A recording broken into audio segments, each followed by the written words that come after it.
असीम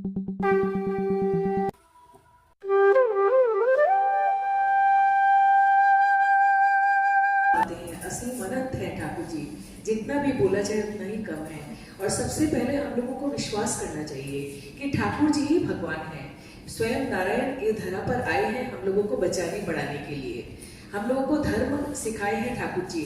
पहले हम बहुत देवी देवता की पूजा करते थे, मैं और बहुत जगह जगह मैं जहाँ भी घूमने जाती थी और मैं देवी देवता को लेके आती थी, एक एक मूर्ति को लेके आती थी और वहाँ पर मेरे सिंहासन में बहुत सारी मूर्तियाँ थी। लेकिन जीवन से दुख कष्ट नहीं जा रहा था, दुख कष्ट बहुत ज़्यादा था मेरे जीवन में, एक के बाद एक। और मैं इतना घबरा जाती थी दुख से, कोई कारण नहीं, ऐसे अकारण नहीं कोई ऐसा होता था कि मैं डिप्रेशन में आ गई थी। और मैं डिप्रेशन में आने के बाद मैं एकदम घर से निकल जाती थी और मैं रोती थी और बोलती थी मुझे बचाओ बचाओ, जबकि कुछ ऐसा कारण नहीं है। लेकिन वही है ना कि प्रारब्ध कर्म कुछ होगा ऐसा, प्रारब्ध कर्म को हम लोगों को भोगना पड़ता है। लेकिन अब हम लोग ने, जैसे मैंने ठाकुर जी को पकड़ा है, तो सारे दुख कष्ट जैसे पता नहीं कैसे हवा की तरह उड़ते जा रहे हैं और अंदर मेरे आनंद ही आनंद लगता है। पहले जो आनंद नहीं लगता था अब आनंद में बदल गया है, अंदर एक आनंद लगता है। नाम जब करते हैं बड़ा आनंद लगता है। और मैंने सुना है नाम, हमारा ठाकुर जी बोले हैं पंजाब मेल की स्पीड से हम लोगों को नाम करना चाहिए। धीरे धीरे नाम करने से उतनी जल्दी इफेक्ट नहीं होता। जैसे कढ़ाई में काला है तो हम लोग कढ़ाई को मांजते हैं ना, तो धीरे धीरे मांजेंगे तो उतना अच्छा साफ नहीं होगा। उस कढ़ाई को जब हम स्क्रबर से बहुत तेजी से दबाकर मांजते हैं तो साफ होता है। ठीक इसी तरह से नाम जितना स्पीडली मेरे अंदर चलेगा, मेरे अंदर का मैला साफ होता रहेगा। ऊपर से तो हम साबुन से नहा गए, डियो लगा लिया, सेंट लगा लिया, हम लोग सोचते हैं बहुत साफ सुथरे हम लोग हो गए, नहीं हुए। हमारे अंदर काम, क्रोध, हिंसा, द्वेष जन्म जन्मांतर से ये अंदर भरा पड़ा है। इसको हटाने के लिए ठाकुर जी आए हैं हम लोगों को बचाने के लिए। हम लोग अगर बचना बढ़ना चाहते हैं तो ठाकुर जी को कस के पकड़ना पड़ेगा। और यजन, अभी दादा बोल रहे थे ना कितना सुंदर, यजन, याजन, इष्टभृति, सस्तैनी और सदाचार का हम लोगों को पालन करना है। सौस्तेनी की 5 नीति और दीक्षा के समय जो हम लोगों को फॉर्म मिला है उसका जो 4-5 नीति है, उसको अगर हम पूरी तरह से डेली फॉलो करें तो हम लोगों का जीवन में उन्नति होना ही होना है। मतलब हम लोगों के अंदर जो भी है हमारे विकार, वो हमारे अपने कंट्रोल में, अधीन में आ जाएंगे और हम अपने अधीन में उनको करेंगे। जैसे नींद दिन में, ठाकुर जी का किताब में, बर्मा की किताब में लिखा है जे दिवा निद्रा, अनाचार, क्रोध, अहंकार, आलस्य, कलह, मिथ्या, घिरेছে সংসার, উচ্চ হাসা কয় নারী গণে, নিদ্রা যায় বেহুশ, দিবা নিদ্রা, অনাচার, ক্রোধ, অহংकार, आलस्य, कलह, मिथ्या, घिरेছে সংসার, উচ্চ ভাষা কয় নারী गणे, संध्याकाले निद्रा जाए बेहोश नयने। संध्या के समय सोना नहीं चाहिए। ठाकुर जी कितना सुंदर बोले हैं, कितनी सुंदर बातें बोले हैं। दिवा निद्रा, दिन में नहीं सोना चाहिए। दिन में सोने से हम लोगों का टॉक्सिन्स होता है अंदर। हम लोगों का सोने का समय एक है, ठाकुर जी ने बोले जैसे 10 बजे ठीक हम लोगों को खाना खा के सो जाना चाहिए। और मिडनाइट में मैं जो कर नहीं पाई हूँ, लेकिन ठाकुर जी बोले हैं मिडनाइट, रात के 2 बजे उठ के निशा काल होता है, उस समय उठ के अगर नाम साधन किया जाए तो हम लोगों का सबका अंदर का जो विकार है, जो हम लोग सोच रहे हैं जाए कैसे, क्रोध जाए कैसे, काम जाए कैसे, हिंसा जाए कैसे, वो आराम से चला जाएगा। और मैं क्या बोलूँ, मेरे जीवन में मेरे बच्चे को लेके, मेरे पति को लेके, मुझको खुद को लेकर बहुत जीवन में एक के बाद एक संघर्ष आया है। लेकिन कभी भी ठाकुर जी से मन नहीं वो हुआ। ऐसा लगता था मेरा ही कोई प्रारब्ध कर्म होगा ना तो वही कट रहा है। तो दीक्षा लेने के बाद सच में कटता है। हमारे पूजनीय आचार्य देव दादा आकर यही बताए थे, यहाँ पर जब मंदिर उद्बोधन में दादा आए थे, दादा आकर यही बोले थे कूड़े का बाल्टी नलके के नीचे रख दीजिए और फोर्स से नलका खोल दीजिए, देखिएगा सारा कूड़ा निकलता जा रहा है। और कूड़ा जब निकल जाएगा लास्ट में साफ पानी बच जाएगा। तो ऐसे ही आप लोगों के अंदर, वो बता रहे थे, आप लोगों के अंदर सतनाम चला गया है। ये सतनाम जो है जैसे ही चला गया अंदर, ये क्लीनिंग शुरू हो रहा है। जिसका प्रारब्ध कर्म बहुत ज्यादा खराब है उसका तेजी से उछल कर आता है दुख कष्ट सामने, तो वो दुख कष्ट जो है धीरे धीरे चला जाएगा। उस समय विचलित नहीं होना है। उस समय सब लोग फटाक से गुरु दीक्षा छोड़ देते हैं, बोलते ठाकुर जी मेरा अच्छा नहीं कर रहा, मेरा ही कर्म मुझे भुगतना पड़ा। लेकिन ठाकुर जी इस 27 में बोले ना कि विपद आएगा कट जाएगा, घबराओ मत। तो हम लोग को धैर्य रखना है, धैर्य रखने से ही विपद कट जाएगा। और भी ठाकुर जी तो कितना कुछ हम लोगों को बानी देकर गए हैं। उस बानी को रोज का रोज हम लोगों को पढ़ के, हमारे पूज्य गोविंद बाबू बोल रहे हैं डेली एक बानी पढ़िए और उसको अप्लाई चरित्रगत करने की कोशिश करिए। जैसे सत्यानुस्मृति हम पढ़ते हैं उसको चरित्रगत करना है। और सभी गुरु भाई बहन में आपस में प्यार रखना है। सबसे पहले अपने परिवार को अच्छा करने की कोशिश करना है। परिवार तभी अच्छा होगा जब मैं अच्छी होंगी। मेरे को खुद को, नारी के अंदर जाति का जन्म है। एक नारी अगर अच्छी बन जाए तो पूरा परिवार धीरे धीरे अच्छा हो जाएगा, पति अच्छा हो जाएगा, बच्चे अच्छे हो जाएंगे। उसके बाद वो परिवार में, मतलब समाज में, परिवेश में, राष्ट्र में सबके लिए वो करेगी, मतलब ठाकुर जी का प्रचार। सबसे पहले अपना परिवार के पहले अपने को करना है कि मैं किस तरह से नाम करूं, कैसे करके ध्यान करूं। ध्यान में हम ठाकुर जी ठाकुर जी हमसे बात करते हैं। ध्यान में करके देखिएगा, अंदर अंदर सब ठाकुर जी जैसे बताते रहते हैं और वो काम करने से हम लोगों का मतलब पता लग जाता है। वो हम करते हैं तो ठीक से हो जाता है। अभी के बाद मैं रिसेंट की बात एक बात कहकर मैं रखना चाहूँगी। मैं अभी हीरू दादा के घर में वो था नारायण पूजा, तो हम लोग नारायण पूजा से घर में आए। आने के बाद मैंने सोचा, इसके पहले हम लोग कलकत्ता गए तो मैंने सोचा कि मॉल से मैं सामान महीने का दाल वाल जो लाती हूँ वो लाई नहीं। तो मैंने सोचा अभी शाम को काफी समय है, खाना भी शाम का बना हुआ था, तो मैंने सोचा मैं ले आऊँ। तो मैं किनारे किनारे एकदम साइड में ही रास्ते में जा रही थी और एक बाइक में दो लड़के बहुत ही ज्यादा स्पीड से थे। राहुल के थोड़ा सामने उसका हैंडल मेरे दाहिने हाथ में, दाहिने जगह इतना तेजी से उसका हैंडल लगा। मैंने एकदम से मेरे को धक्का देके रास्ते में फेंक दिया। मेरा बैग एक साइड, मैं एक साइड और मेरा जो पर्स है वो एक साइड। उस समय मैं भूल गई थी अपना, मेरे गले में चेन था और वो मेरे बैग था। वो बैग भी मैं संभाल के लेती हूँ, जैसे ऐसे लिया था, गले में ऐसे नहीं लिया हुआ था, साइड में लिया हुआ था। तो मेरे हस्बैंड बोल रहे थे वो तुम्हारा बैग के लिए ही आया होगा या तुम्हारा चेन के लिए आया होगा, लेकिन वो ले नहीं पाया।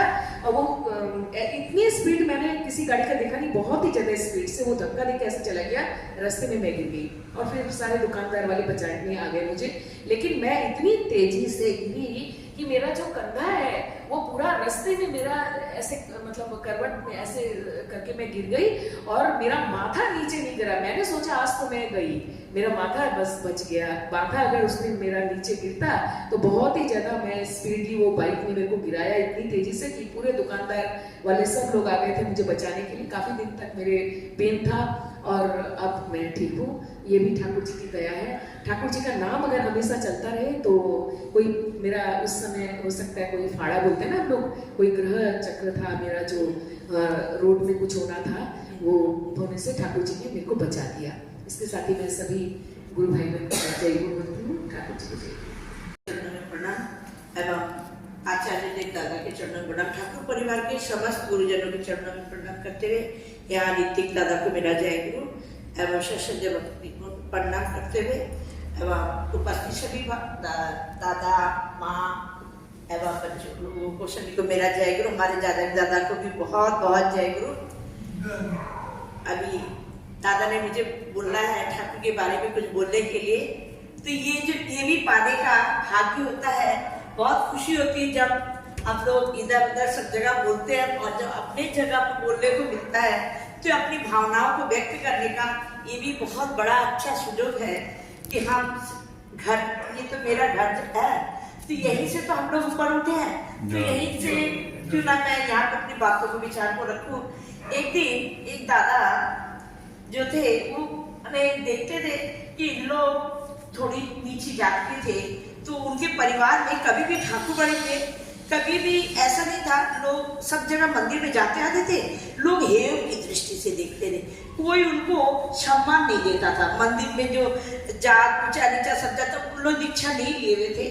तो उस समय की बात है कि जब वो दादा मंदिर में देखते थे मेरे पिताजी इतना गंदा गंदा काम करते हैं, जात में छोटे थे, तो मेरे पिताजी को लोग कैसी निगाह से देखते, बहुत सी मैंने ऐसे मन में उसको लगता था छोटे से अपने पिताजी को देख के कि मेरे पिताजी ये सब इन सब की सेवा करते हैं, सफाई देते हैं, और ये मेरे पिताजी के साथ इन लोग मेरे ऐसे मंदिर तक नहीं जाने का इनको परमिशन नहीं, यही लोग जा सकते। वो हमेशा देखता रहता था। फिर उसको मन में ना लोगों के प्रति प्रेम जो होता है वो ना हो के एक मन मैंने खिन्न हो गया। तो हमेशा लोगों हेय की दृष्टि से उसको देख रहे, तो वो भी उस तरीके से देखता था कि हमें ऐसा काम ना करना पड़े, हम इन लोग का काम नहीं करेंगे, जो भी कुछ हो जाए हम पिताजी बताए पद पर नहीं चलेंगे, ये काम नहीं करेंगे। तो जो वंश परंपरा में चला है उसका हम नहीं करेंगे। और ऐसा दुखी था। एक दिन एक दादा उनके पास से निकल रहे थे, मेरे यहाँ आना, हमारे सत्संग में एक दिन आना, और सबको बुला रहे थे, उनको भी बुलाया गया। तो लड़का भी आया, जैसे आया तो उसने देखा सब लोग एक जगह बैठे हुए हैं, सब एक दूसरे को जय गुरु बोल रहा है, सबका प्रसाद वितरण एक साथ हो रहा है, कोई चीज कम ज्यादा कुछ नहीं, किसी को अलग दृष्टि से नहीं देखा जा रहा। ये देखते देखते उसे बहुत अच्छा लगने लगा। अब जब भी वो दादा जाते थे तो उसको ले जाने लगे, आपको बहुत अच्छा लगा, मुझे यहाँ पे मुझे दिल खोल के बैठ पाए, मुझे आप लोग के बीच में बहुत अच्छा लगा, बहुत खुशी हुई उसने। बहुत जब खुशी होने लगी वो उसके साथ रोज रोज जाने लगा। तो उन्होंने चलो तुमको एक दिन ठाकुर बड़ी ले जाते हैं, उसको उन्होंने दीक्षा दिया, दीक्षा लेने और रोज यहाँ पे जाने लगा। एक दिन कहा चलो तुम्हें ठाकुर बाड़ी ले जाते। जैसे ठाकुर बाड़ी गया, आचार्य देव दादा कहते नहीं, इष्ट गुरु पुरुषोत्तम प्रतीक गुरु वंशधर रेत सही में जीवंत निरंतर। ये जब देखा कि उन्होंने सोचा ये कौन है, इसके लिए लोग इतना लाइन पड़ जाते, एक अलग दृश्य देख रहा है, कितने सुंदर है, यहाँ तो कोई फूल माला पूजा पाठ कुछ नहीं है, यहाँ तो सब बराबर दृष्टि से देख रहे हैं। तो उनको बहुत अच्छा लगने लगा कि सत्संग तो लिए थे, पर जो हमारे आचार्य देव दादा को वो पहली बार देख रहे थे, मंदिर सब कुछ घूम लिया, बहुत वो मैंने एक्साइट में बहुत खुश हो गया। वो जब देखा तो आचार्य देव दादा उसकी तरफ ही देख रहे थे, और देख के कहते जरा इधर आना। जब वो पास में, वो जाने में डर रहा, एजुटेशन हो रहा, जाने नहीं मांग रहा, तो उसको जबरदस्ती उसको उसके साथ जो ले गए थे, चलो कुछ नहीं होगा, चलो हम भी चलते हैं कह के उसको आगे बोला जाने को। तब वो आगे गया। आगे जाके आचार्य देव दादा कहते हैं कल सुबह तुम आना, और ऐसा है कल सुबह तुम मेरे कुछ खा पी के नहीं आना, एकदम फ्रेश होके आना, और कल सुबह हम तुमको दीक्षा स्वस्थानी दीक्षा दें। तो आना, तुम्हें स्वस्थानी दीक्षा देंगे। स्वस्थानी दीक्षा देने के समय ही उन्होंने ऋतिक का भी पंजा दे दिया। तब वो मंदिर वो आज वो ऋतिक है, तो मंदिर चारों तरफ से लोगों को जाजन करने लगे, लोगों के बीच में बोलने लगे। उसका मन और खुल गया, क्योंकि वो जानता था लोगों के खड़े बोलने लगा था दीक्षा लेने के बाद, पर कभी भी ठाकुर बाड़ी नहीं गया। अब जब देखा कि हमको ये काम दिया, अब हमको दीक्षा देना पड़ेगा, हम भी नीतिक जैसे हो गए, तो आप लोग जैसे हो गए जिनके साथ गया था, हम भी आप लोग जैसे हो गए। बहुत खुश हुआ। जब बहुत खुश हुआ, वो पता कि मेरे एक, वो अपनी कहानी इस मैंने एक जगह जाजा में बोल रहे थे कि मेरे साथ एक समय ऐसा था, लोग हेय की दृष्टि से देखते। आज मैं सत्संग से जुड़ा तो ना यहाँ कोई जात है, ना ऊंच है, ना नीच है, सबको बराबर की दृष्टि से देखा। यही है परम पिता का प्रेम, और यही लोग देख के लोग आकर्षित होते। मेरे को देख के हमारे आचार्य जब दादा को जब देखा, तब उसकी भावनाएं जो और खुशी हो गई कि लोग बोलते हैं इतना बड़ा बात, यहाँ तो देखते सब बराबर से है। तो यही है ठाकुर को लेके पाना। जब अपने आप आदमी पाता है, वो अपनी भावना व्यक्त नहीं कर पाता। वो दादा तुरंत रोने लगे और कह रहे इतना हमें अच्छा लगा, मैं जितने के बाद जितना भी इस विषय में बोलूं लगता है बहुत कम है। आज उन्होंने अपने घर परिवार सबको दीक्षा दिलाया, और कहीं पे भी अपना घर का काम बात नहीं। आचार्य दादा नहीं बोलते, पर जब शादी किया था तो बड़मा को बोल दिए थे कि सुनो आज बड़ी बहू रानी का दिन है, जन्मदिन है, थोड़ा सा उसके बारे में बोलना जरूरी है।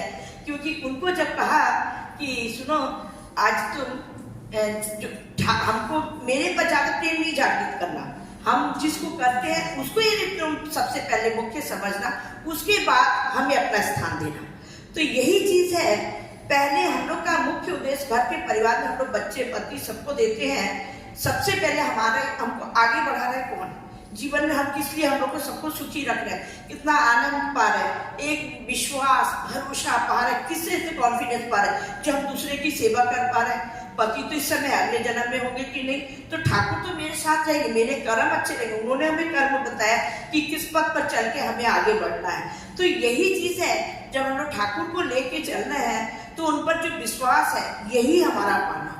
इसीलिए माँ बोल रही कि कॉन्फिडेंस कैसे बढ़ता है, नाम दान करने से। लोगों के साथ जब जुड़ेंगे, हम नाम दान करेंगे, किसी को मन में टॉर्चर ना करके, किसी को उल्लाना करके लोगों को कष्ट ना, यही तो हमारे कर्म होने चाहिए।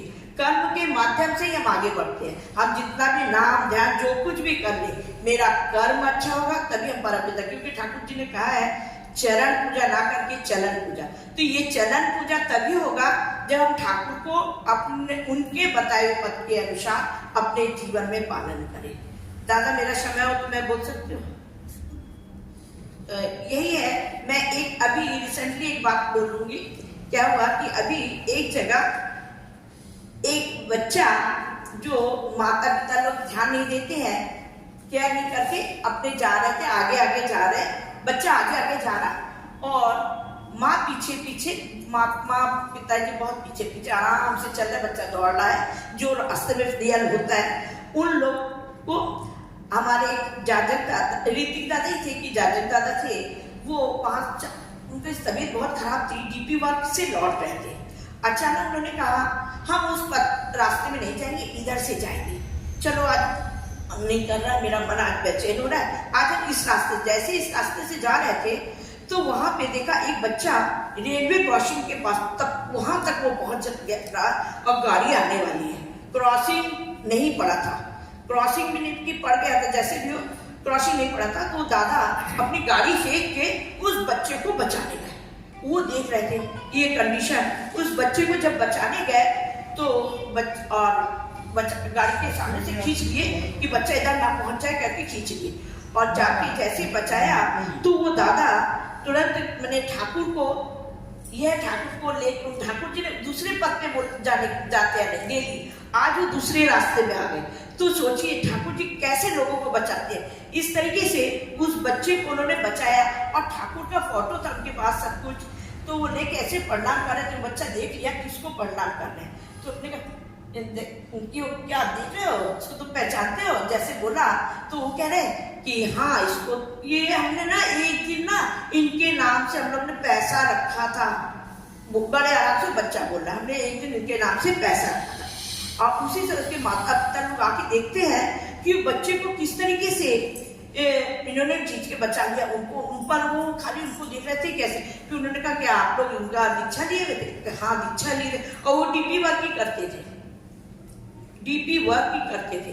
तो डीपी वर्क से लौटने के बाद ही मैंने ठाकुर जी डीपी वर्क किस लिए दिए, तो ये चीज हम लोग को जानना चाहिए किस तरीके से ज्यादा ऋतिक लोग बोलिए, कोई भी एक्सवाइजेड कोई भी जो भी होता बचाता है कैसे है।